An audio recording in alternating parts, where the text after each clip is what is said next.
in just a little bit, but we are going to get into the business end of this evening.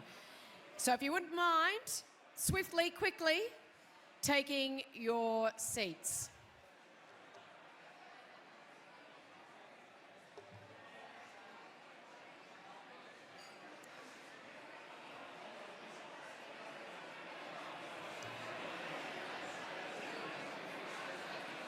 We're going to move swiftly, guys. If you're not sitting down, you're going to get in the way because the next portion of the evening requires us to have clear room to walk around. As I hand over the roaming microphone, that can only mean really one thing coming up. That's right. Yep. I'm sure those who have tuned into our coverage on 7 have seen the... As I wander through just aimlessly, I come across a young lady who has just announced that she will no longer be riding. What about a big round of applause for the one and only Michelle Payne, who is here. Come on, Shell, please stand up. Don't be shy. You look absolutely beautiful as always. Was that a big decision to say I've had enough? It was, Richo, but the time was nearing and it felt right, and was released a week earlier than I was expecting. I was in Bali having a cocktail at the time, but yeah, look, I feel happy and relieved that it's done, and yeah, really looking forward to the next chapter. 5 Group 1s in your career, including the Melbourne Cup, and then you look and you see Celine Gaudray and Carleen Heffel and so many young riders, and Jamie Kay. You must be really proud of it. It's just great to see. Obviously, I grew up watching my older sisters ride before me and all the girls that had the struggle, and to now be recognised and to you know, get the opportunities in the big races is something that's really special, and they're flying, they're killing it. Jamie's obviously just an unbelievable rider to watch. Celine's new and up and coming. Carleen, everyone, they're doing so well. So it makes me really proud and very, very exciting to watch. Having a good night? Yeah, we're with Mick Price. He's Oh, gee. Ouch. Didn't pick your date all that well. well, Oh, sorry, Mick. I didn't see you there. he's the chief of the table, so he said, and we're trying to keep up with him, so it's going to be a fun night ahead. Great to see you. Ladies and gentlemen, Michelle Payne. Brilliant to have a 5-time winner of the Scobie Breasley Medal in Craig Williams. He doesn't know that I'm coming to gang tackle him. He's just chatting to Lisa. Stand up, please, Craig. Round of applause for a 5-time winner in Craig Williams. Great to see you, my friend. What we love about you is you're always keen to come to these awards. You know how important it is that the industry all get together on a night like this. Well, I was fighting with Damien Oliver for many years, and he always turned up, so I thought I'd better turn up as well. 5 Scobie Breasley medals. What did that mean to you? It means a lot because I was actually really given a great opportunity through my early parts of riding to go and ride in Europe, and when I was over in Europe, I realised the impact that Scobie Breasley made in the racing scene over there. So it really paved the way for Bill Williamson, and to name a few of them, Ron Hutchinson, and it meant that we were able to transition over there because they really respected Australian riders. So I was given a great opportunity to go over to Europe on the back of Scobie and the others like him, and doors were opened, and then I had some great success over there, and Australians were given opportunities over there. So it's quite significant of the impact that Scobie had on a global stage. So to have the race, this award in his honour, goes hand in hand with a lot of the jockeys. You've got Blake Shinn, who spent a lot of time in Hong Kong. You've got Damian Lane, who spends a lot of time in Japan. So we have a lot of jockeys that are well respected and have the opportunity, and I believe on the backs of those great riders before them. What about the jockey ranks in Victoria? I mean, you see off Ollie, and now you just mentioned Damian Lane, you've got Blake Shinn, you've got Mark Zara, Jamie Carr, Ben Mellon, the list goes on. What a quality jockeys room we have in Victoria. Yes, that's right. And it's not just males, it's females as well. And they keep coming, they keep producing them. And I think that's fantastic. If we didn't have that wealth, that greatness coming through, then our industry wouldn't flourish. But it is well respected around the world, Australian riders, especially Victorian riders. And the better the riders we have, the safer the environment, the better the competition, the better the engagement from the audience, which is what we want to be for doing. We are entertainers after all, but we have great talent and a lot of depth. So credit to Racing Victoria, the trainers that train the horses, the breeders that breed them, and all the people that put everything together. So tonight is a night where we can all celebrate everyone's great achievements, but anyone involved in the thoroughbred racing industry, they work really hard, and a win anywhere for them, they don't need an award. You know, it's really hard, it's really competitive, and it shouldn't be understated. You mentioned respect. The respect you have in the room, mate, is palpable. Congratulations on another great year and everything you're doing as well around the world. Thank you. Cheers. The one and only Craig Williams. Let's get back onto the awards. Well done, Richo, and thank you to all of our guests who spoke with Roaming Richo as we get ready to present the next award of the evening.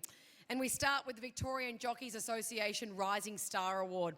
To present this award, please welcome to the stage Chief Executive Officer of the Victorian Jockeys Association in Matt Hyland. Great to see you here, Matt, as we get a microphone ready for you. The Rising Star is peer voted and presented to the jockey who has most improved throughout the season and is one to watch in the future. Hello, Matt. Hello, Em. Lots of talk about holidays this evening. I believe you've just been on a nice one to Europe. I have, yes. I had 3 weeks, which was good. That's good to hear you come back into the new season refreshed. What about this group of riders here in Victoria? Surely it's all smooth sailing with them? Yes, it is.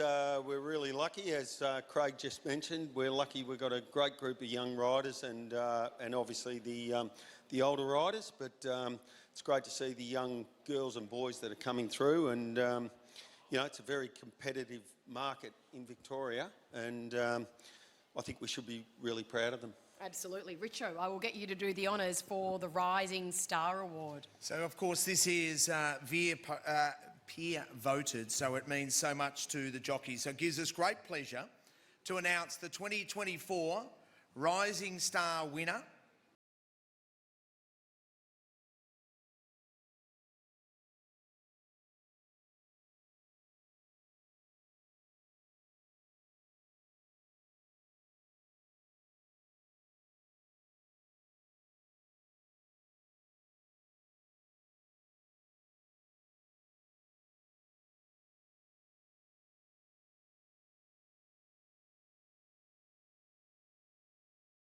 Congratulations, you look absolutely stunning tonight. What a great thrill, and I believe some of your family are here. Tell us who's here tonight. Yeah, I've got my mum, dad and my 2 brothers. It was a bit of a surprise to me, actually. I only found out not that long ago, and I've got my godparents and some other really good family friends. So it's very special, and I'm very appreciative of the award. Obviously peer voted, so it means a lot. Must have been a big decision for you to leave New Zealand and come to Australia? Yeah, like I've said to many, I don't really know what I was thinking, to be honest. 12 months turned into nearly 7 years, so I've been here a while now and it's home. And when you did make that decision, were your parents fully supportive of the idea? Yeah, I reckon they were pretty keen to see the back of me, to be honest. Yeah, I was a bit of a troubled child, so come out here and I'm on the straight and narrow. You didn't get into trouble, surely not. Yeah, school wasn't really my thing. Right, okay. And you've always just loved horses, is that it? Yeah, and obviously I grew up knowing no different. My parents were both jockeys and they train now and they do really well for themselves, so it was just our bread and butter really. And yeah, I'm so lucky to be brought up in this industry, and I know no different, so yeah, I can't wait to do it forever. Are you a harsh marker? How did you assess your season? Yeah, I'm really proud of myself, and it didn't really take until the 2-week suspension I've just served. Today was my first day back, to be able to sort of sit back and smell the roses and see the good job that I feel like I did. And obviously it's my first full season of riding, and it's not just all about me. I've got a really good team behind me. You know, I've got a good manager, I've got a really good boss, and really good support around me. So you can't do it without that, and I'm just really grateful, and hopefully we can keep kicking goals this season. Well, give them a name and give them a thank you too. Dan O'Sullivan, my boss, you see him over there with his beautiful wife Mel. Yeah, they're really, really important people to me, and they took me in under their wing when I first moved over here, and I was so young, and they put their faith in me, and just hopefully sort of repaying them as much as I can. My partner, and I've got obviously my family back in New Zealand, and there's just so many people to thank, and there's so many people I wouldn't be here without, and they know who they are, and they know that I'm always grateful. Best thing about being a jockey? Being around lots of people, I guess. Worst thing? Driving. Oh, you don't like driving? I hate driving. You've got to go about like Craig. He's got a driver. I'm terrible. I have to put my maps on everywhere. I'm useless. You've got a lot to be proud of, Jayla. We look forward to watching your career blossom. Finally, do you have any goals that you've set for this season coming up? Yeah, hoping to go on up and get the Metro title this season. So yeah, we'll see how we go. Brilliant work. Ladies and gentlemen, Jayla Kennedy, what a young star. Thank you. Great stuff. Oh, isn't she a breath of fresh air? An absolute beauty. Well, our next award, ladies and gentlemen, is sponsored by the VJA. It is for the most valuable jockey. It's once again a peer-voted award that is for the most outstanding competitor on Victorian tracks over the past 12 months. But, ladies and gentlemen, we're delighted this year to announce that this award now carries the name of a legend of the turf who has achieved the highest of honours in Australian racing, including being inducted into Australian Racing Hall of Fame, being a 3-time winner of the Melbourne Cup, riding the Caulfield Cup winner on 4 occasions, the Cox Plate winner twice, 3,000 plus winners in his career, the most successful Group 1 jockey in Australian racing history, and an incredible 11-time Scobie Breasley medalist. It gives us great pleasure to announce moving forward that the VJA's Most Valuable Jockey Award will be named after the GOAT, Damian Oliver, who joins us tonight. Come on up, Ollie. I think we can be upstanding for a great of the Australian turf.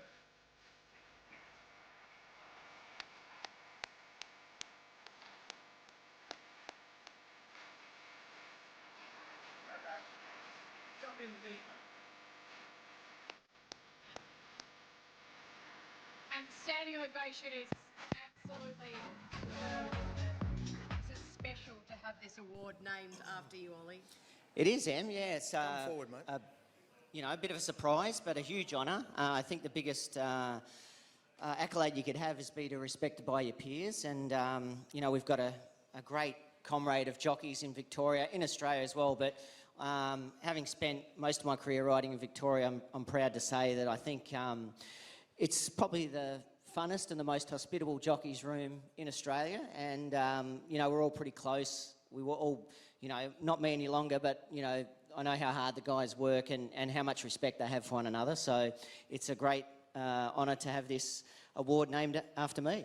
So we've got medals in Victoria now named after jockeys, the Scobie Breasley Medal, the Roy Higgins Medal and the Damian Oliver Medal. They are outstanding names, everything we should be so proud of.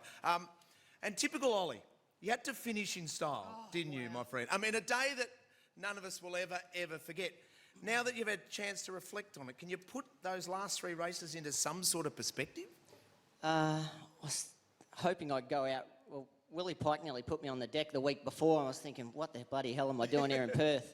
And I hadn't ridden a winner for 3 or 4 weeks that I'd been there. And thank God the last day I started to get a few winners. So those last 3 wins were unbelievable to say the least. And it was nice to go out a winner. I was hoping my career just wouldn't peter out, and it's been amazing how many people have said to me since that day. I watched that last day and couldn't believe it, and I didn't think at the time, it was probably, I'm going to say, close to 9 o'clock on the East Coast, and you didn't think, a race in the middle of December in Perth would hold that much significance. But the amount of people that have said to me since that how amazing that day was, and it was pretty special there too, I must say. It was like 10,000 people there. It felt like 20 when they're all sort of screaming for you. So it was pretty amazing and pretty special to do it where it all started for me back in Perth.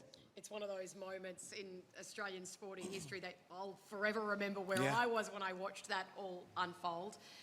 We reflect on that, but I know you're not a big reflector, you don't like to sit there and think about your career, but have you had time to do that and reflect upon the enormity of everything that you did achieve during your career? What's all I can do now? So look, when you're doing it and you're doing it, racing's like that. You really haven't got time to reflect. You're just looking for the next winner, and it's pretty full on you when you're caught up inside it. So yeah, it's nice to sort of take it easy. working with Ladbrokes now has been good. They keep me busy enough, and I've enjoyed travelling around the country and going to some race meetings I wouldn't normally get to go to, and spending a little bit more time with the family. My son's footy this year too. I've been quite involved with that, which has been enjoyable as well. Getting to go a few more football games as well. So enjoying the things and eating. I reckon my belt's working harder than Henry Guy's shirt buttons at the moment. Under duress. Do you miss it, mate? Do you miss everyone in this industry? Do you miss the boys in the jockeys room? Yeah, you do a bit. I come around Saturday, you're kind of thinking, I miss the Saturdays and the good races on the weekend, but I'm not missing getting up early in the mornings and having a couple of beers at night and eating and drinking what I like. I think the good things are by far outweighing the bad things, but yeah, you certainly miss out a bit of adrenaline on the weekend when the good races come around. And I think everyone would like to know him. I mean, this guy was a gun golfer when he was a jockey. What's the handicap at? Now you've got more time. Yeah. How's it going? I think it's got worse, actually. Really? I actually had a hip operation about 6 or 7 weeks ago. That's sort of been troubling me the last sort of 6 months I was riding, and I'd hope it had settled down when I stopped riding, but it didn't. So I had an operation and try and settle it down. So hopefully there's better times ahead. I hope you realise what you mean to the racing industry, not just here in Victoria, but around Australia, mate. We're so proud of you. You're finished in style and you've been an ornament to the game. Thank you very much. Brilliant stuff. Damian Oliver, ladies and gentlemen. So, the Damian Oliver trophy, or the Damian Oliver Award, the Damian Oliver Medal, will be going to the jockey that has been voted by their peers as the most valuable. Yeah, so the inaugural winner of the VJA Damian Oliver Most Valuable Jockey Award, named after someone who, no doubt, when you were a young man, Frosty was a hero of yours. It's pretty special. How much did you look up to him as a young man? Always. As a young fella from Western Australia, obviously Ollie was the icon. Everyone looked up to him, but especially me. And he has actually given my father some good advice when I come to Melbourne to team up with Metropolitan and Simon Zara. So when I got here, and then obviously we become friends, and not only to be able to race with one of my idols, but be friends with one of my idols was very special. And yeah, to win an award in his name is very special. I want to know what's the greatest thing that he has taught you, or that you've learnt from him, from riding against him for many, many years. What's one thing that you picked up from Ollie? I can't think of one thing in particular he taught me, but I remember a good spray he gave me one day. It was a lesson he did teach me, but he gave me a spray for something I shouldn't have done in a race, and he just pulled me aside and said, like, I think you're doing too much. I think you're riding too much track work. You're trying to please too many trainers, and you need to take a step back and just pace yourself a little bit, because that's coming out in your riding. You're trying to rush, and you're doing things you shouldn't be doing. And I had to take a step back and look at that, and yeah, that was a really valuable moment. And yeah, that's probably, yeah, I can't obviously put a time on that, but I remember that particular moment. Yeah. Yeah, it's lovely to see that our senior riders across the country have the time of day to give young apprentices or young fully fledged jockeys to be able to pull them aside and teach them a couple of lessons that will no doubt hold them in good stead going forward. This award is peer voted. That's a great honour. So everybody that you ride against has voted you the most valuable jockey in the room tonight. How does that feel? Yeah, that feels special as well. Obviously, your colleagues are the most respected people that you go out and work with. As Craig touched on, it's all about being competitive and also safe, and to have that respect amongst each other is very important, and to know that you've got that respect of your fellow riders is a privilege. Who's the toughest to ride against? Toughest to ride against? Well, yeah, there's a long list here in Victoria. It's very competitive. Ollie was one of the best for so long. Craig, obviously, himself, and all the riders you mentioned before. There's no one rider here in Victoria that you can pin it on. There's many. Congratulations, you're having a great night so far and still a couple of big awards still to come, but you've walked away with the inaugural Damian Oliver Award. Congratulations, Frosty. Thank you very much. And thank you to Ollie for being here tonight as well. Yeah, big round of applause for Damian Oliver, and thank you, Ollie, for allowing the VJA to name that honour in his name is an absolute beauty, Em. So the other great news is that we're going to get Ollie to come every year now moving forward. So Trish, put this in the diary moving forward. Victorian Racehorse of the Year. It is now time to move to this big event. It's one of the most keenly contested awards of the evening, and this award recognises the best performance by a horse on Victorian tracks regardless of where it resides, so that's important. Votes are lodged by members of the racing media and a panel of industry representatives. So to present this award, ladies and gentlemen, please can I have some quiet at the back? Please join me in welcoming the Minister for Racing, the Honourable Anthony Carbines. And as the Minister moves forward, ladies and gentlemen, let's have a look at our top 5 finalists for Victorian Racehorse of the Year.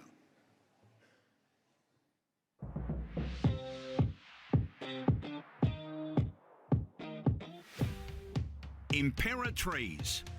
The Australian-bred former Kiwi-based speedster produced a series of scintillating performances on Victorian soil, with her only blemish coming when a gallant second under handicap conditions in the Newmarket Handicap. Her 6 wins included an historic clean sweep of the Valley's 3 Group 1 sprints in the Moir, Manicato and William Reid. 2 of her 5 Group 1 triumphs came up the straight at Flemington, including a popular win in the Champions Sprint. It's Imperatrice, she digs in, she's a net in front, another star turn from a brilliant mare. Mr. Brightside. Mr. Brightside's cult following gained a few more members last season as Lindsay Park's Iron Horse again stamped his reputation as one of the best and toughest gallopers in the country. 4 Group 1 wins across the campaign carried his career prize money earnings past the $12 million mark and more than compensated for his agonising defeat by the barest of margins in the Cox Plate. 4 of his 5 wins came from over the 1,400 metre trip at Caulfield, which he made his own this season. Now Mr. Brightside is sprouting wings. Here he comes, Mr. Brightside over the top. He got up, Mr. Brightside. Pride of Jenny. Coming into the season, the most notable of Pride of Jenny's 3 prior wins had come in a benchmark 90 mares race at Caulfield. But her rate of improvement across the campaign saw her become one of the country's most talked about horses as she raced away into the hearts of the racing public with a relentless roll call of dashing displays. Back-to-back Group 1 wins during the Melbourne Cup Carnival put her name up in lights, and she subsequently confirmed her stellar status in the autumn when she broke her rivals' hearts again in the All-Star Mile. But it's still Pride of Jenny, 100 to go, there's no stopping her. What a performance, Pride of Jenny wins. Romantic Warrior. As the first horse from Hong Kong to win the Cox Plate, Romantic Warrior will go down in racing history, but it was the manner of his performance and his never-say-die attitude that stirred the soul on that famous day. Questions had been asked of Danny Shum's stable star after he could only manage 4th on his Australian debut in the Turnbull Stakes, but the Warrior firmly rebuked his doubters 3 weeks later at the Valley. After awaiting the judge's verdict, his ecstatic connection could eventually celebrate a monumental achievement to defeat Australia's best. It's a photo finish, Mr. Brightside or Romantic Warrior. Hong Kong have come and they've conquered. Without a fight, only 11 horses in history had achieved the Cups double, and none since Ethereal in 2001, before Without a Fight raced into the record books last spring. Having prevailed in a stirring Caulfield Cup finish, Without a Fight banished any queries over whether he could see out the 2 miles of the Melbourne Cup. with a devastating display. His Flemington triumph came 12 months after finishing 13th in the 2022 Cup and stamped his credentials as a Horse of the Year contender. It's without a fight, 2 or 3 lengths in front, coming away from Shiraz without a fight. Mark Zara, a Melbourne Cup champion. Well, ladies and gentlemen, what a group of finalists. So, 3-2-1 basis, and I can tell you that the winner had 66 votes and the runner-up had 60 votes. That's how close it was, with back to third on 41 votes, and I can tell you that was Pride of Jenny in third. What a group of finalists. The winner of the 2023-2024 Victorian Racehorse. Congrats, guys. What a performance. I mean, highlighted, as we have said, on countless occasions this evening by the Caulfield Cup, Melbourne Cup double. We've heard from you, Sam. You can pass the mic to Mark for just a little minute. Tell us about those couple of weeks and the progression he made to the 2-mile event at Flemington on the first Tuesday, November. Well, obviously I had a choice to make leading up to the race, and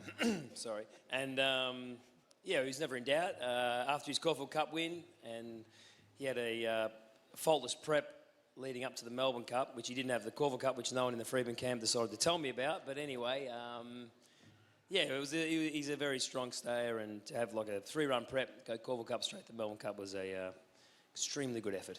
Tell us what he's like to ride. What are his greatest attributes?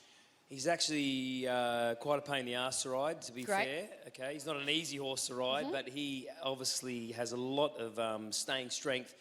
He doesn't relax really well, but he loves the fence. So when we drew really wide in the Melbourne Cup, I said if we can get to the fence by some miracle... It was a miracle. ...will be very hard to beat. But when you got into the rail, he seemed to relax a lot better than when he was off the fence.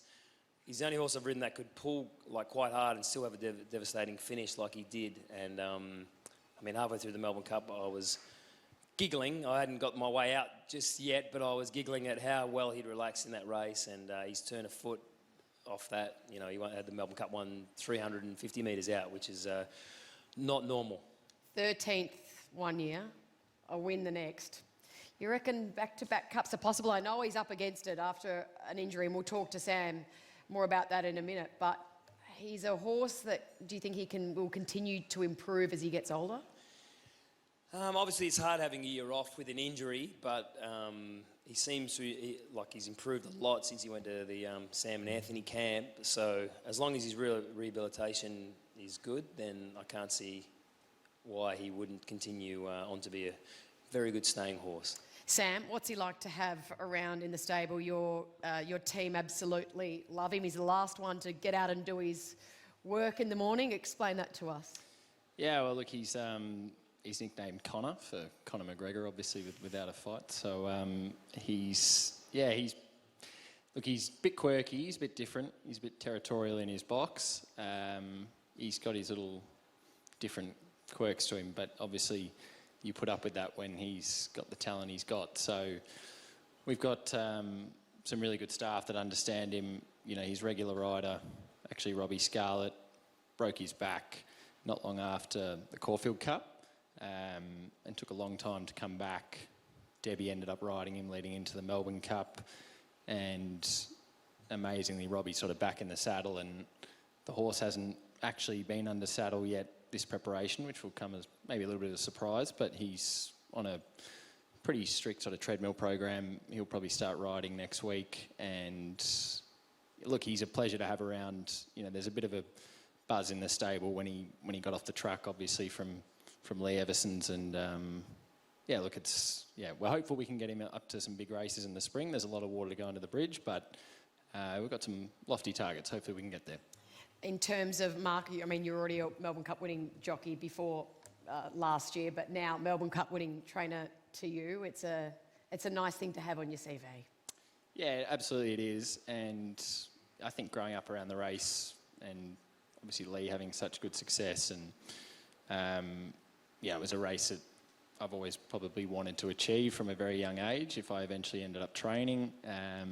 I think for Dad, you know, he's he's been around for a long time, hadn't had his name to a Melbourne Cup officially as yet. So I think that was very significant for him. I'm very fortunate to be very young and to have been associated with the Melbourne Cup now. So I've got a long career ahead to hopefully pick up a couple more if I can. But for him, it was very special. Congratulations, guys. Caulfield Cup, Melbourne Cup double. Only 12 have done it, and he did it in such emphatic style. Congratulations. Oh. So there we go. And also, ladies and gentlemen, I think it's appropriate we give a huge round of applause. Hopefully a lot of the owners are here, but the season of Imperatriz only got beaten by 6 votes. 5 Group 1s, ran into a Cup double star. What a horse. So Imperatriz, to the owners, congratulations on your great season. So our next award is the Tommy Corrigan Medal. And to present this award, please welcome up 7-time Tommy Corrigan medalist Craig Durden's going to do the honours this year. A big round of applause for Craig. And also look out into the room, and it's brilliant to have Steve Pateman here, an incredible 9-time winner of the Tommy Corrigan Medal. Willie McCarthy, 2022 winner. Aaron Carew, 2023 winner. And Shane Jackson, who won on a couple of occasions. Give them all, please, a big round of applause. So Tommy Corrigan, born in Ireland in 1854, came to Victoria with his parents at 10 years of age, and where he later became regarded as one of Australia's greatest ever jockeys, jumps jockeys. Outstanding career on the flat and over the jumps included 788 race starts, of which 238 wins and 230 placings, and inducted into the Australian Racing Hall of Fame. This medal is voted on by the Stewards and presented to Victoria's premier jumps jockey. Votes are allocated for the best rides at each meeting. Dude, it's great to see you, mate. This brings back wonderful memories. 7-time winner of this incredible award. Obviously, but things have changed since then. They have, but they haven't always. We still remember the greats of the turf. Oh, absolutely, but a little bit less hair and a bigger belly, but I'm thrilled that I got asked to present it to this year's winner. It's brilliant to have you here. Have you been looking on? Obviously, you and Catherine are involved firsthand, but do you like what you see at the moment with jumps racing? Some of the quality, and we think of Stern Idol as a great example. Oh, well, I think last weekend we were privileged to see 2 superstars of jumping, Stern Idol and Affluential. And I know our neighbours over the ditch are under a bit of pressure at the minute, but they had 2 champions win the Grand National Hurdle and Steeple today, and I just can't fathom why a racing jurisdiction would not want to have jumping in the winter. Okay, well, we've got fingers crossed that all that moves aside over across the ditch. As you said, brilliant to have you here, mate, and you are going to present the award. So let's now have a look at the contenders.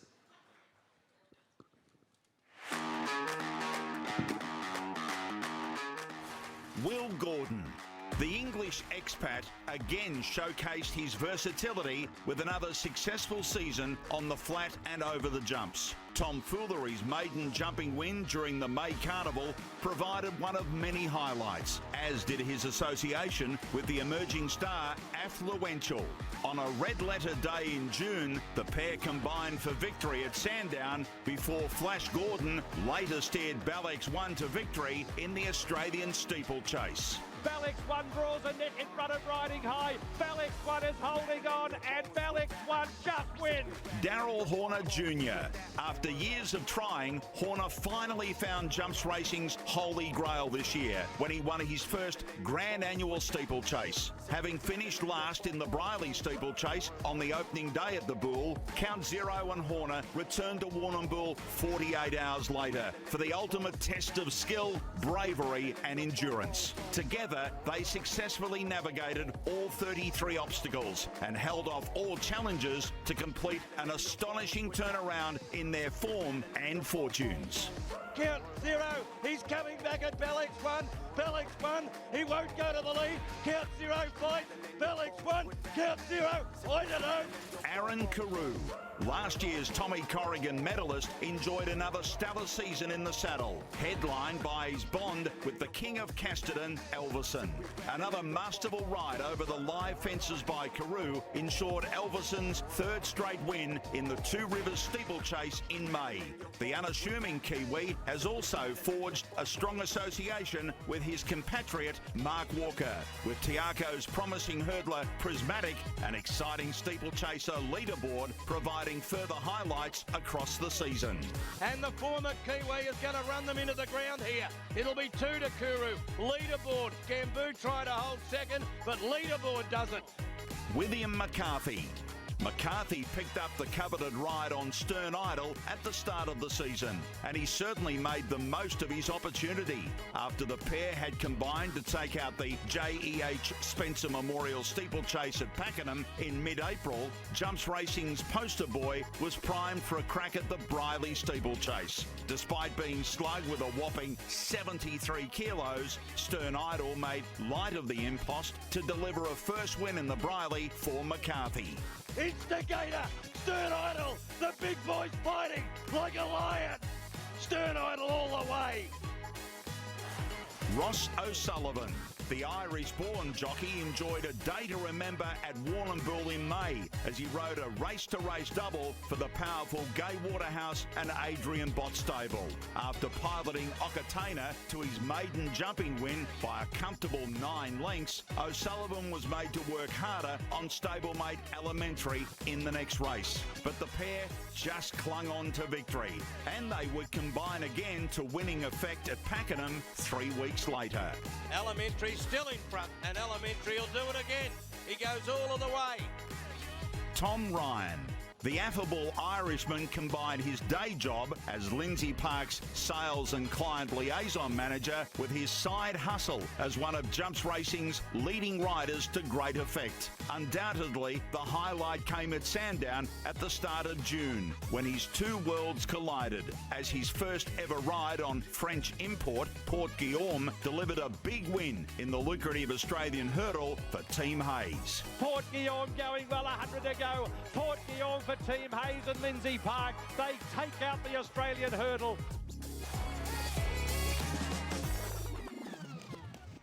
A wonderful group of contenders there for the Tommy Corrigan Medal.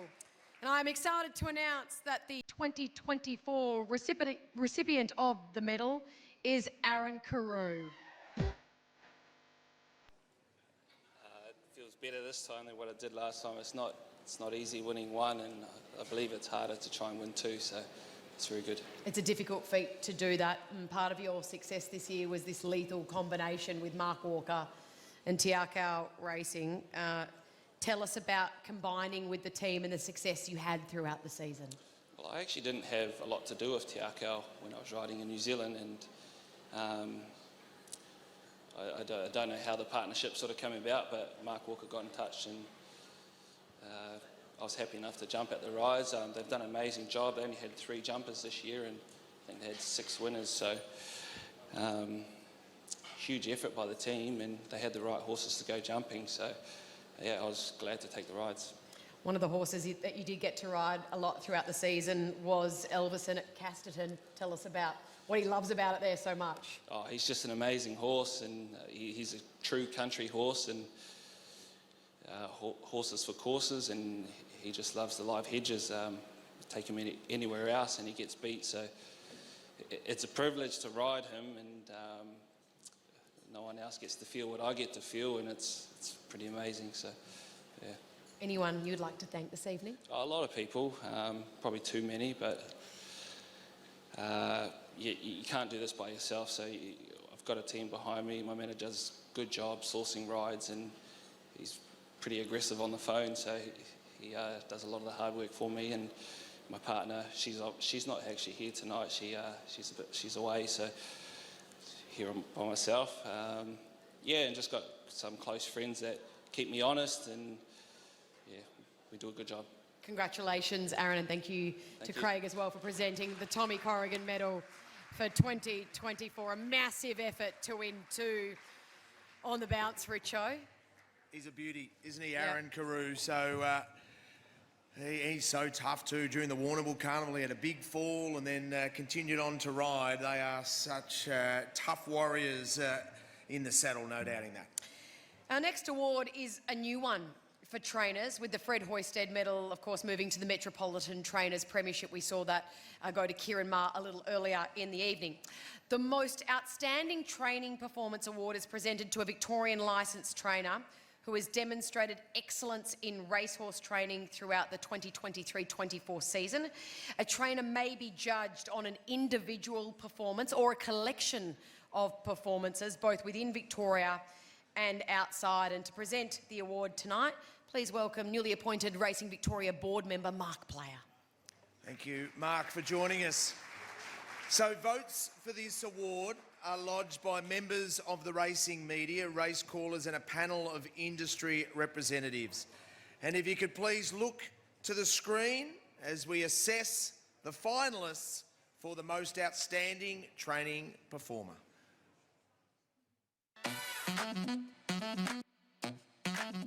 Henry Dwyer, the humble horseman from Ballarat, had the courage of his convictions to take on and conquer the world with his stable star Asfoora. After a winless autumn campaign in Australia, Dwyer continued to chase a dream, and his mighty mare delivered the fairy tale when joining an exclusive club of Australian sprinters to have tasted Group 1 glory at Royal Ascot. In front of King Charles in the race named in his honour, Asfoora launched down the famous Ascot Straight to register her first win at racing's highest level and deliver Dwyer his crowning moment. Asfoora now has come alongside Big Ed. Asfoora wins for Australia.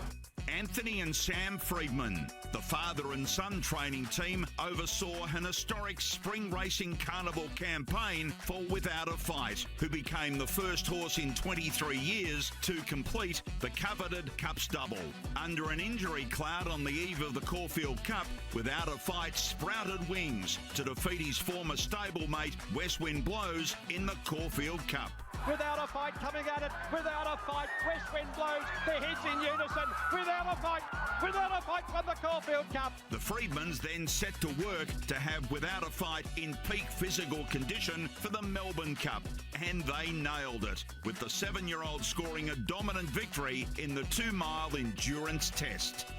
Clinton McDonald, the Cranbourne trainer, showcased his talents when guiding Hayasugi to a clean sweep of the Blue Diamond Series at Caulfield, the first filly in 37 years to achieve the impressive feat. The underrated filly timed her withering burst to perfection in both the Group 3 preview and Group 2 prelude to set up a tilt at Victoria's premier juvenile contest. Clinton McDonald had the daughter of royal meeting, Cherry Ripe, for her grand final, as she defeated the subsequent Golden Slipper winner, Lady of Camelot, to deliver a first Blue Diamond victory for both her trainer and rider, Jamie Carr.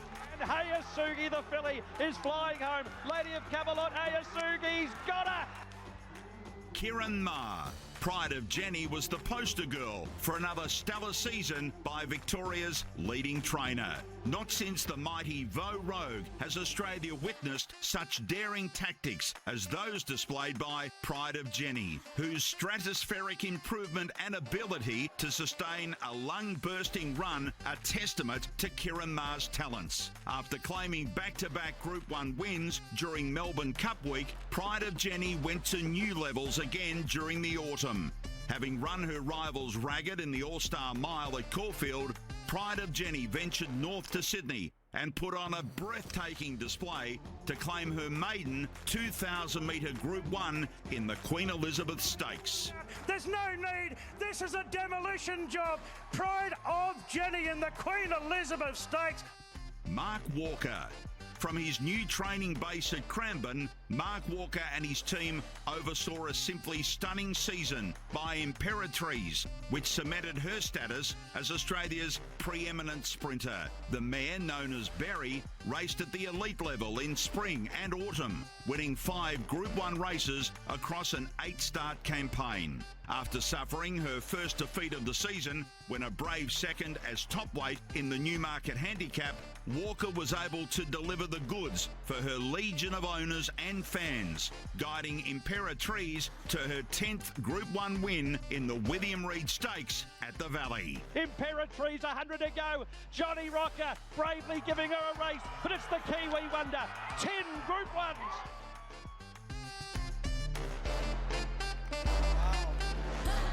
Well, what a list and what a group of training performances, whether it be the Cup Stubble or Kieran Ma with that extended brilliance of Pride of Jenny, Clinton McDonald, congratulations, a great job with Hayes Sugi, Henry Dwyer, brilliant work with Asfoora, taking that mare over to Royal Ascot, and then what Mark Walker was able to do with 5 Group 1s with Imperatriz in spring and also in autumn. A winner. And the panel has decided, it gives me great pleasure to announce the inaugural winner of the most outstanding training performance goes to Anthony and Sam Freedman. Your award, it's a wonderful achievement to you and to your dad. You've spoken ad nauseum about this performance, so I'll keep it short and sweet. But were there moments throughout the campaign that you were worried, gravely worried you couldn't win? I think, to be honest, before the campaign had really got going, he ran in the Underwood and he ran a nice race, bowled around sort of out the back and worked home nicely on sort of a Cups trial. Plan was to go Turnbull, had a setback. Owner wasn't overly keen to go that way either, so there was sort of a couple of reasons for not going there, but his bloods weren't right. We actually ended up taking 12 bloods in a row every day leading into Caulfield Cup. So he was genuinely sort of under the weather, coming good, but not 100%. And eventually, I think as a trainer, you have to sort of take a punt and give him a good solid gallop and see how he'd respond. And he worked well, recovered well. And then we got to sort of Wednesday or Thursday. I was in my own head before the Caulfield Cup. Very thankful that I had Anthony there to sort of steady me, and our vet Tom to sort of say, look, let's stop pulling bloods, because I was sort of wanting to just continue to see more and more. And so you end up sort of taking that risk and just looking at the horse, watching the horse, and he seemed to get brighter and brighter, probably from a Wednesday to the Saturday of the Caulfield Cup. And then, I think to win the Caulfield Cup was probably a bigger achievement for the horse than the Melbourne Cup in a weird way, because he'd had a really interrupted preparation. So we were very confident between runs that he was perfect, but that was probably the most nervous stage. It was incredible what you were able to achieve, and you should be really proud. And I reckon he hates all this, but I reckon your dad would be really proud of what he's done. He'd be fast asleep, I'm sure of that. But he would be. He'd be chuffed with it, and obviously he's not someone that puts himself in front of the cameras, and I've been sort of forced into that role, but he loves doing the work behind the scenes, and he's been obviously a huge part of even this horse's success. Up in Queensland, he was looking after him, nurturing him, and I think without his experience, for obvious reasons, this horse wouldn't have got to where he got to. As I said, I'm pretty young and got a little bit worked up at times, and he was there to sort of keep me pretty calm and relaxed. So whilst he's probably not even aware that this horse will have won this award, or that we would have won this award until maybe tomorrow when we chat on the phone, he'll be wrapped. And there's nothing quite like the Aussie male, your closest mates, to bring you down to earth. And I believe you brought some of your oldest schoolmates along. Is that right tonight? Yeah, that's right. We've got a good table of, there's 12 of us there. 3 are part of the team at Freedman Racing, and the other 8 plus me are sort of from school and cricket and everything else except for racing pretty much, which has been something that my family have always instilled on me, is having something else outside of work, which I think is very important, to have a good work-life balance. And these guys keep me grounded. It won't matter what sort of happen on a Saturday, they'll still give me shit on a Saturday night or a Sunday. And they're very close friends. They're very supportive. They understand the commitments and everything that's required with it. I'm very thankful to have them here tonight. So they keep you grounded from the tough streets of Melbourne Grammar? They didn't all go to Melbourne Grammar. A few of them at Caulfield Grammar. Oh, those lowlifes. Fair call. No, that's fair call. But we are exceptionally proud of you and your father and everything you achieved. It's so unique to get that Cup Stubble, to be able to produce that horse to have PBs on the two biggest stages. You should be really proud, mate. Congratulations. Cheers. Sam Freedman, ladies and gentlemen. I like that you gave him a little bit of shit. He probably deserved it. What a night for Sam and for Anthony. So Sam is the emerging young trainer, as their star horse, as the horse of the year, and then for Sam and Anthony as the training performance of the season. Ladies and gentlemen, stay with us because our final award of the evening is the Scobie Breasley Medal. Shh. Thank you. It is our final award and arguably the most important and prestigious on our awards docket tonight, so to speak. So the Scobie Breasley Medal, which started in 1996, is the highest individual award for a jockey in Victoria. This medal recognises excellence in riding at Metropolitan meetings, and stewards lodge their votes after each meeting on a 3-2-1 basis as to what they deem is the best ride of the day.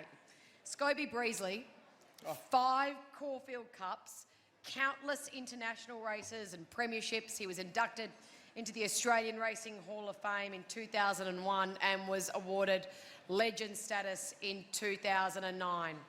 So this year, we're going to do things a bit differently as we just urge people to just hush, take a seat, hold, hold, as we count the votes for the first half of the season. So we're going to look at the first half of the season, then take a pause. Love it. So this is a summary at the halfway mark. And at the halfway mark, the eventual premier in Damian Lane is on 40 votes. Blake Shinn, 26. Billy Egan with a great season on 19. James McDonald with a Cox Plate, a Derby, an Oaks and a Champion Stakes sits there in 4th. Well done to Bo Mertens, John Allen, Declan Bates, Harry Coffey, Michael D and Daniel Stackhouse. A round of applause for our top 10 at the halfway mark. So what happens in the next 6 months? Are there any new faces who may emerge on this tally? And does someone fall out of the top 10? Let's take a look at the top 10 contenders for the final 6 months of the season.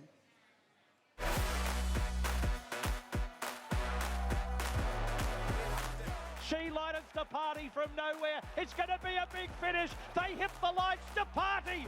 Stapati has got up to win it. Johnny Allen. Q-Man up to hypothetical. Their heads in unison. Q-Man. Q-Man will just get it. Number 13, Harry Coffey. Magic Time is digging in now under hands and heels. Takes the lead, skew if late, but it's Magic Time. Coming clear, a class act. Magic Time won it. Magic Time, Mickey D. Ain't no deal done. Chasing down Red Sun Sensation. They're going to hit it together. Photo. Ain't no deal done. Number 5, Billy Egan. Buffalo River, a length and a half. It's Buffalo River, gripping on, and won. Buffalo River, ridden by Celine Gaudray. V8 Southport Tycoon. V8 is gobbling it up. V8 in the middle, lifts and wins. V8 lifted by Damian Lane. Military Mission over the top is going to race away, and Military Mission has won the Zipping Classic. Military Mission, Jai McNeil with a fist pump over the line. Here's Kalos. Kalos sliding on by, storms home, and it's Kalos. Blake Shinn for James Cummings and Godolphin. Life Lessons digs in. Life Lessons just in front and held them off. A big win. Life Lessons, Daniel Stackhouse. Puglia, a neck in front of Verdad, a half in front of Verdad and pulled clear, then Air Assault who whacks away, but Apulia wins. Apulia Mark Zara.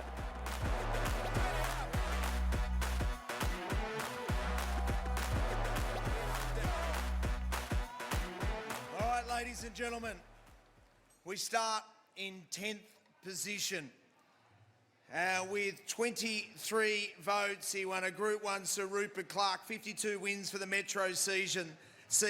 What a great season. In 10th place with 23 votes, Michael D.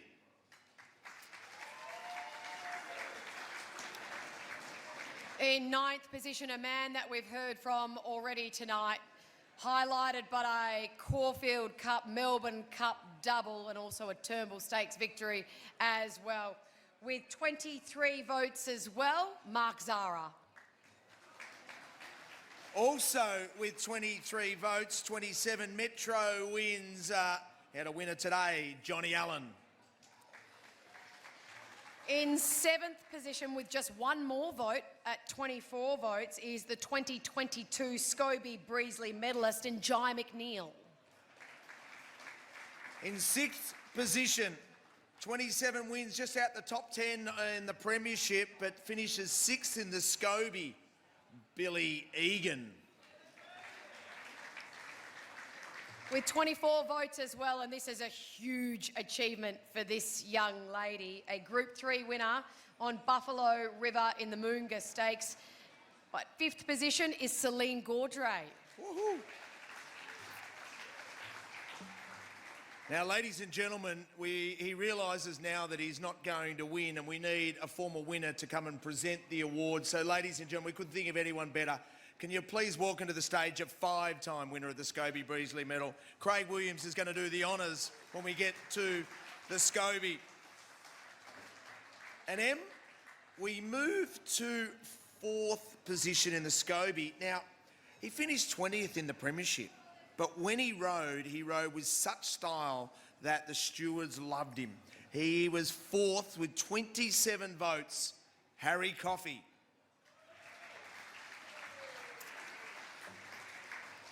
With 31 votes, he had three-timers in the second half of the season at Caulfield, Flemington and on Mornington Cup Day. So his second 6 months of the season was through the roof. At 3rd position, Daniel Stackhouse. So, we get down to the final 2, and as you can see by the leaderboard, 72 versus 68. They were a tearaway duo. They fought it out. Runner-up for this year's Scobie Breasley Medal with 68 votes. The Premiership winner, Damian Lane. Which means our 2024 Scobie Breasley medalist on 72 votes is Blake Shinn.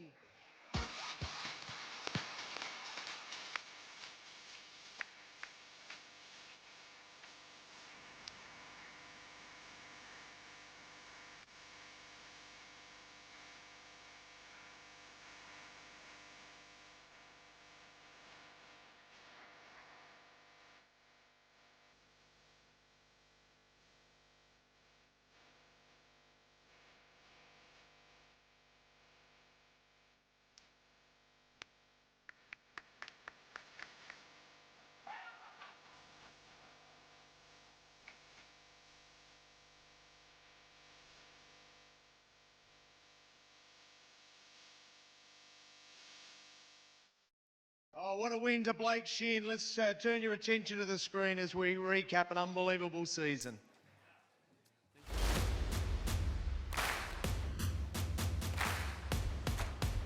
Coeurvalon, 50 metres to go. This has been a terrific ride, and Coeurvalon wins it. Coeurvalon is coming at her hard and got her. Blake Shinn again. Is there anyone riding better than Blake Shinn anywhere around the world at the moment? He's in unbelievable form, Blake Shinn. Carini, Ayrton and Macram, a tissue clear. She'll be the 6th mare to win it. Joined by Estriella. Estriella coming away for Blake Shinn. Here to Shock and Antino, stride for stride. Antino gets the better of Here to Shock, and Antino's just a bit too good. Blake Shinn is in white-hot form at the moment. Sassy Boom went for home. Sassy Boom going strongly from So Glamorous, and Sassy Boom. In came Party for 2, but Recommendation is going to bolt in for Blake Shinn.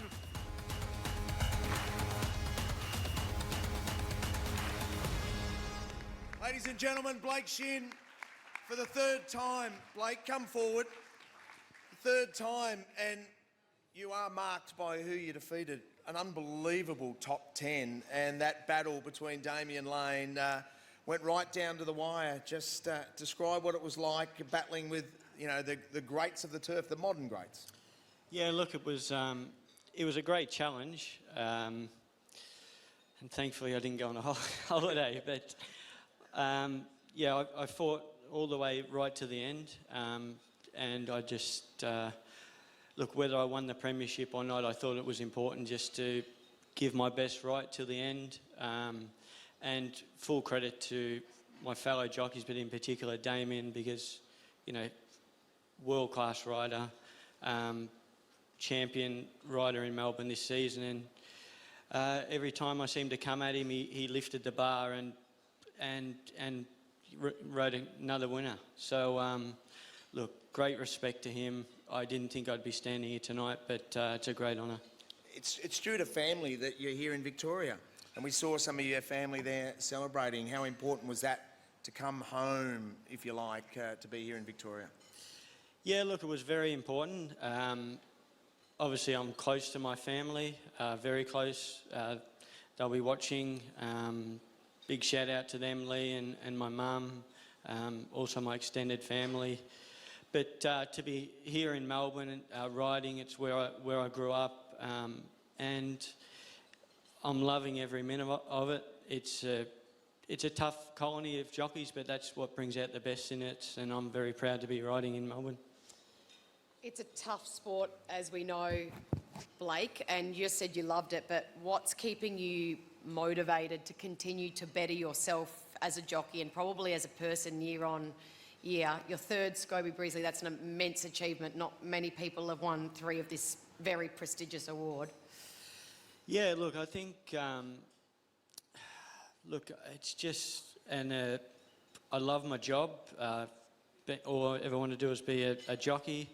I strive to better myself and be the best that I can, and hopefully that can bring out the best in others in our riding ranks. And look, it's just a hunger to try and be the best that I can, and that's what I get out of bed and go to work for. And yeah, it's just a real privilege to be involved in this great sport with beautiful horses.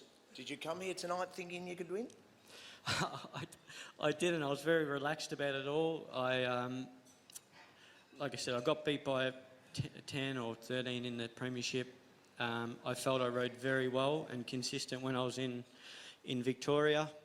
Chose to go to carnivals, which was quite important this season for the upcoming seasons. And yeah, look, Damian devoted all his time to try and win the Premiership, and yeah, unfortunately he didn't win it, but I feel very lucky to be winning this award. You've prepared a few words, mate. The floor is yours. Congratulations.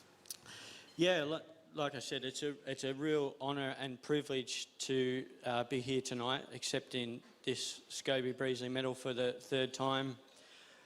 Some great past champions have won this award, and winning this award doesn't come with a lot of sacrifice and hard work, and you know, putting everything you can into your job. I feel I do that, and you know, it's just great recognition for what, you know, I give to my job, and very humbling.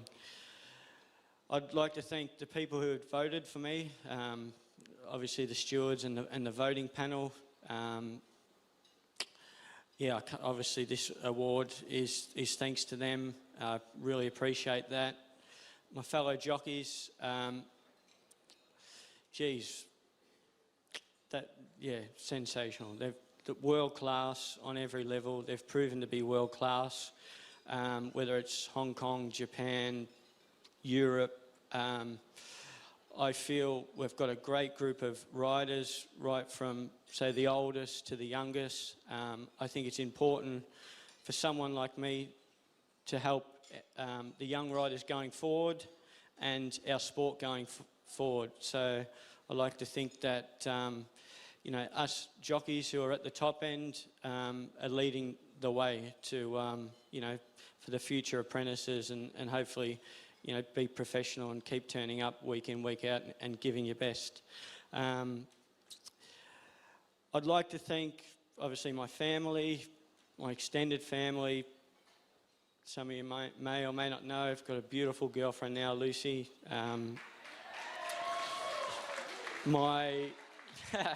She's fantastic. So, Stephen Arnold, he's come on board to try and help me get out a lot of my suspensions. You know, you need a great team behind you. He's certainly pivotal in improving my riding and just a great sounding board every time I'm out there. My manager, Liam Pryor, you know, we work hard, and achieving a result like this is, you know, a great recognition for him as well. And just lastly, to the people who invest their time in following the sport, the fans, yeah, it's great to be going to races, you know, and have great people there supporting us jockeys and beautiful horses. Thank you very much. Well done. Blake Shinn, ladies and gentlemen, Scobie Breasley medalist for the third time. We've got so much to be proud of in this industry, and Blake, you've done an exceptional job. Speedy, jump back over here. You to just... I just feel like I'm jumping in front of... Oh, sorry, Blake. Over there, Blake. Well, we've had a lot of fun tonight. We have had a lot of fun tonight, and it's been great to give out these wonderful awards that we have on offer every single year. A big thanks to Craig as well. Thank you, Craig. Helping give out the Scobie Breasley Medal this year. That brings a close to the official awards for this evening, and on behalf of Racing Victoria, we would like to thank everyone here in the room tonight for giving us your time and your attention to be able to honour all of those award recipients this evening. Such an important night for our industry, and we do hope that you had a pretty good time as well. And we've loved having you here, Em, so brilliant work by you, but the night's far from over, I can assure you. Oh, tell me more. It's time to let your hair down, which is tough for me, but there are plenty of drinks to be served. The dance floor is ready. Please join us in welcoming my personal favourite, DJ Kitty Cat, and Sammy on percussion. Dessert's going to be served. Enjoy the rest of the evening, everyone.